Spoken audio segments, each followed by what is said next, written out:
Looking to start microdosing? Then let's talk about some schedules.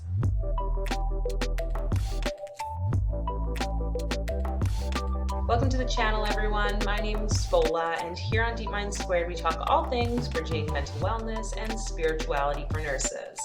This is part of a series of videos, a Q&A on microdosing, where I'm providing answers to some of the top questions around microdosing.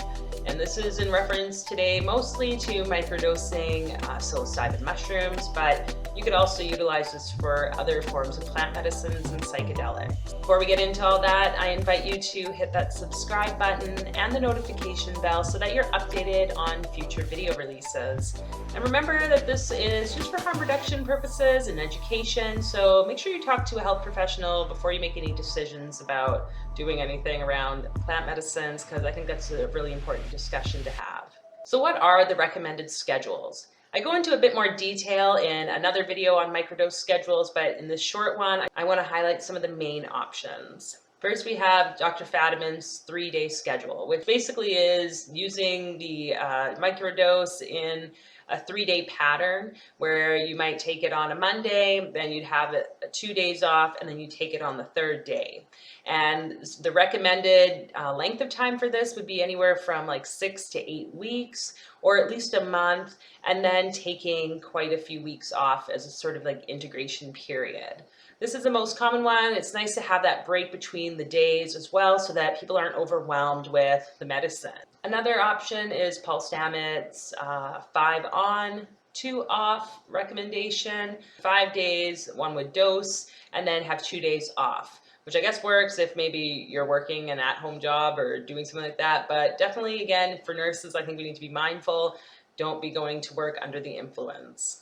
Also, with some of that, there's different formulas in which people would use, especially with psilocybin, like a mixture of lion's mane and niacin to like really support with the rebuilding of the neural pathways. So the 5-2 sort of schedule, I think, is pretty intense, but you know, people, I guess, have spoken highly of it. My personal favorite is around the intuitive dosing schedule. And this, I think, is something, especially for women, to be able to connect to what works best for them, listening to the body, and really becoming aware of when there might be resistance to medicine work. Sometimes we might be like on this consistent schedule and then have days where it's like, oh, I don't want to take it, I don't want to take it. It's like, well, what's the reason behind that?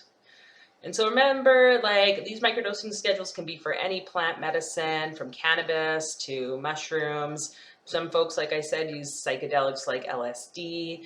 And I think it's really up to you to find the thing that works best while still acknowledging the legal aspects or illegal aspects of many of these substances. When it comes to that intuitive dosing, really listening to the body, maybe creating a schedule based on some form of like magic symbol or something that's meaningful for you.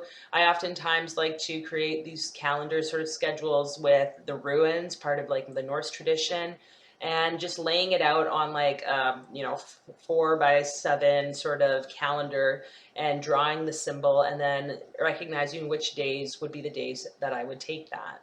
And you can do this, I think, with anything. Why not meditation practices? Any form of altered state. It's fun to create these schedules. But in this video, obviously, I'm highlighting how these are some ways you might want to move forward in microdosing schedules. So let us know in the comments, what are some of your recommended dosing schedules? What's worked for you or that you've heard from others?